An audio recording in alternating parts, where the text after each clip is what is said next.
Hello po mga kababayan, mga kaibigan, mga katokis, mga kapots. Kamusta po kayong lahat? And once again, welcome po dito sa Simply Tokis Vlog. Tayo po ay magbibigay ng maiksing komento, opinion at reaksyon sa mga mainit na usaping pang-politika sa ating bansa. Pag-usapan natin mga kababayan, si former Senator Antonio Trillanes ay mukhang inaayawan na si Leni Robredo at Bam Aquino. Kasi meron po siyang sinabi tungkol dito kung sakasakali man sino ang napipisil niyang tatakbong kandidato ng mga oposisyon sa darating na 2028 national election for president. Ang bet niya po ay si Risa Hontiveros. At ganun din po, itong Senado ay alam na ang salitang forthwith. Ang salitang sabing immediately, without delay. Mukhang nalaman na po, nahimasmasan na po ang Senado, pero sa maling pamamaraan po mga kababayan. So uli, shout out po sa inyo and may God bless us all. So unahin natin yung pahayag po ni former Senator Antonio Trillanes kung sino ang napipisil niyang maaaring ipambato, ipanlaban ng oposisyon sa national election presidential race sa 2028. Ayan po ay si Risa Hontiveros mga kababayan. At meron din po siyang isiniwalat tungkol kay Leni at Bam Aquino. Nako mga kababayan, ito pala to, mukhang niloko din tayo itong mga to, no? Ito po sa balita ng Politico. Bam, Leni, Bano, Trillanes, Hontiveros, strongest bet versus Sara Duterte in 2028. Tinawag na Bano? I smell something. Parang kayo rin ba yung mga Duterte na mga nag-aaway-away na, may mga rip na kayo? May mga hidwaan na kayo? Former Senator Antonio Trillanes IV has once again thrown his support before Risa Hontiveros, calling her the strongest and most principled candidate to challenge Vice President Duterte Tocmol in the 2020 presidential election. Trillanes singled out Hontiveros from other potential opposition figures, including Senator Bam Aquino and former Vice President and now Naga City Mayor Leni Robredo, for her consistent stand against the Duterte political group. Kasi nga, si Hontiveros lang naman ngayon talaga ang may matapang na pahayag, matapang na prinsipyo laban sa pamilya Duterte. Bakit ni-rule out ko na si Aquino at si Leni? Don't get me wrong, mabubutin silang tao. Under peaceful condition, maaaring they can rule the country. Well, pero hindi ngayon. Yung mundo na tinitirhan natin, may mga evil forces at play So kailangan mo ng kayang tumindig. At si Senator Risa has demonstrated that time and again. Yun ang nakikita po ni Antonio Trillanes. Lalo nang hinarap niya si si Quiboloy at si Duterte sa Senado. He questioned Aquino's continued alignment with pro-Duterte legislators and Robredo's perceived cordiality with now Vice President Tocmol Pusit Sara Duterte. Correct po yun. Napansin pala ni Trillanes na itong dalawa, si Kiko at si Bam, ay umalyado sa majority na mostly ay mga Duterte black senators. At ito namang si Leni, naalala nyo? Cozy-cozy sila ni Sara Tocmol Duterte. Binisita pa nga yan ni Sara Duterte si Leni sa Naga. Ayun po, medyo may matabang si Antonio Trillanes dito kay Bam at kay Leni. Kaya hindi pwedeng si Senator Bam Aquino for example, kasi bakit? Ngayon nga, caucus niya, ka-block niya yung mga Duterte block. Sa akin, hindi ko kaya yan under any conditions. Correct. Punta tayo kay Mayor Leni. Kaibigan niya si Sara Duterte. Remember, pinapasok niya yan sa bahay niya. Hinos niya doon. So, paano mo ngayon mapapanagot si Sara kung magpresidente si Leni? Hindi niya gagawin yun. Nakakaya naman. Ito pa ang salbo, mga kababayan. Punta tayo dito sa ulat ng Abante TNT. Actually mga kababayan, ito po ay sinama dun sa report na ito ng politiko. Pero mas maganda ito, juicy ito para makita nyo. Ito po yung isa sa mga headline o article dyan sa Abante TNT. Leni Robredo, ayaw ibigay si Digong sa ICC per Trillanes. Nako. Kaya kung naging presidente pala si Leni noong 2022, hindi niya ibibigay si Digong sa ICC. Sigurong iniisip ni Leni, o dito ka nagkasala, dito ka parusahan. So hindi nag-a-agree si Leni sa ginawa nila Trillanes at iba pa na pumunta sa ICC. Kaya pala nag-break away si Leni sa Dilawan, gumawa ng sariling kulay, kakampink. Yung pala, break away. Yan na po. Inihayag ni former Senator Antonio Trillanes na kung nanalo noong 2022 presidential election si former Vice President, now Mayor ng Naga City, Leni Robredo, ay hindi nito ibibigay sa ICC si dating Pangulong Duterte. Bukod kay Robredo, ayaw rin daw ni Senator Bam Aquino. Bakit mga kababayan? Kasi dati nilang kakampi. Sumuporta po si Digong para sa kandidatura sa pagka-presidensiya ni Noynoy Aquino. Sino si Noynoy Aquino? Pinsan ni Bam Aquino. Utang na loob. Kaya pala. Both Bam and Leni ayaw nila ng ICC. Sinabi nila sa akin yun.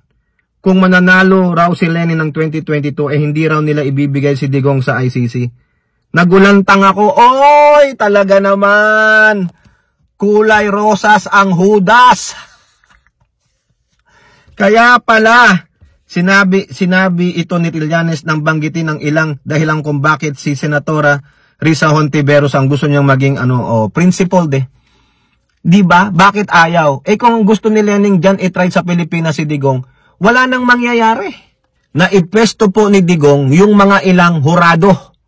No, yung mga inappoint niya, siyempre magbabayad utang na lang yan. Tignan ninyo yung ginawa kay Pusit ng Supreme Court.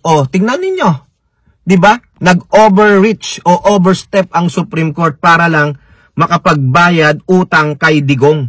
Tapos gusto ni Leni hindi ibigay, kaya naman pala matabang na si Trillanes mga kababayan.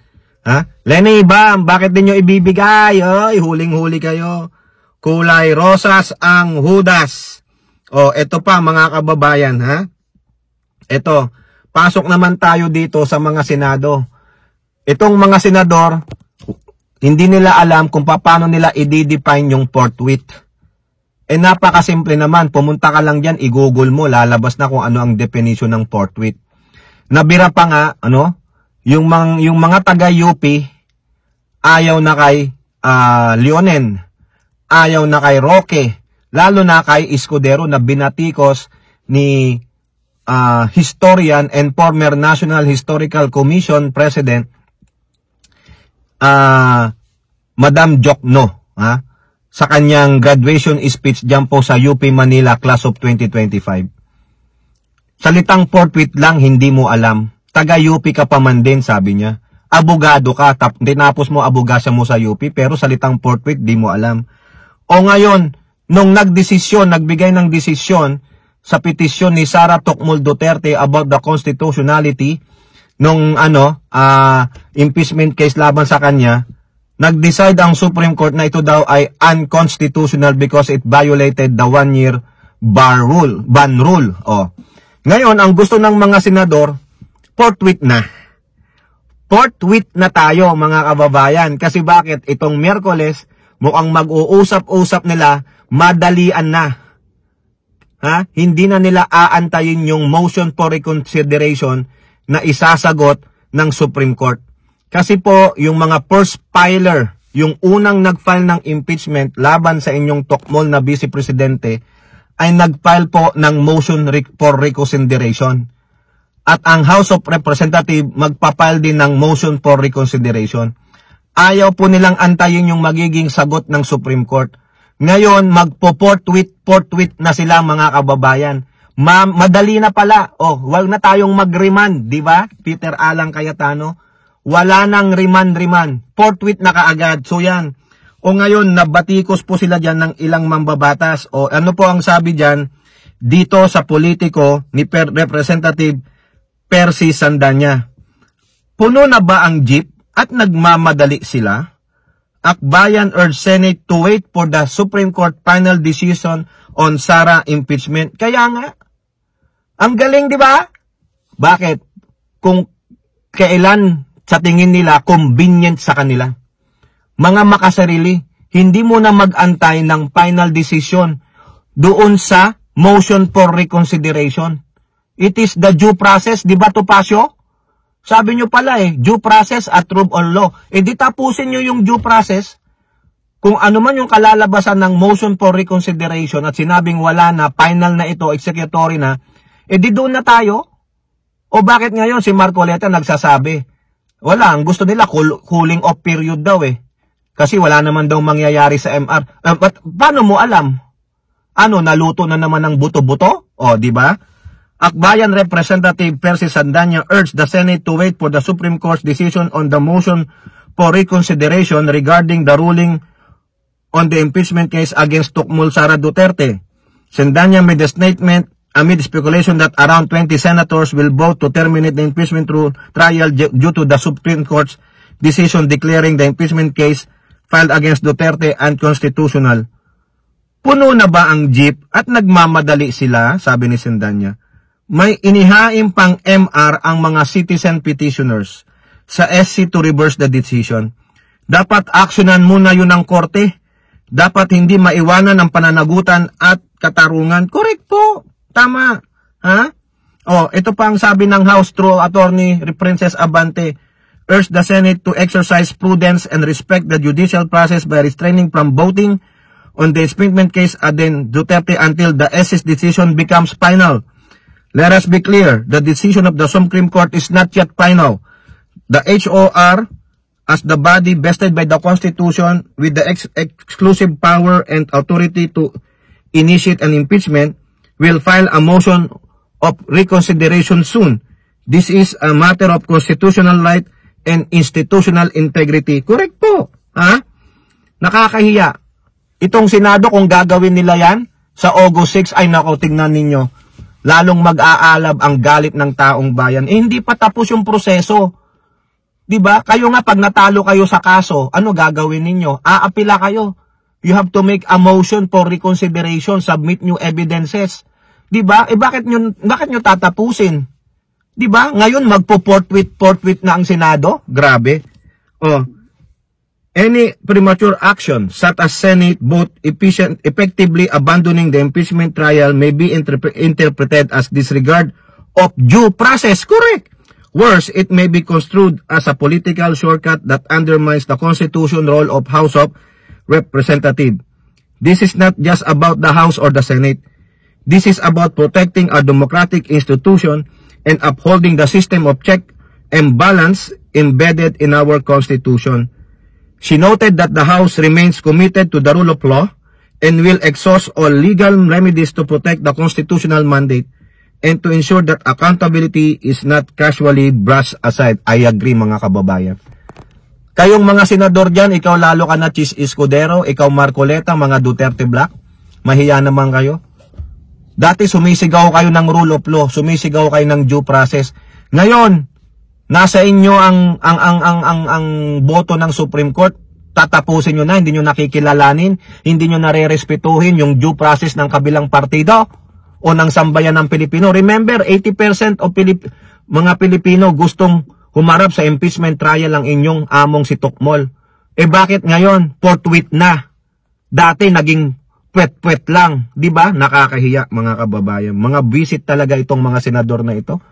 O kayo po, ano pong inyong masasabi? Comment down below and don't forget to like and share. Hope to see you on the next videos. Bye-bye. God bless.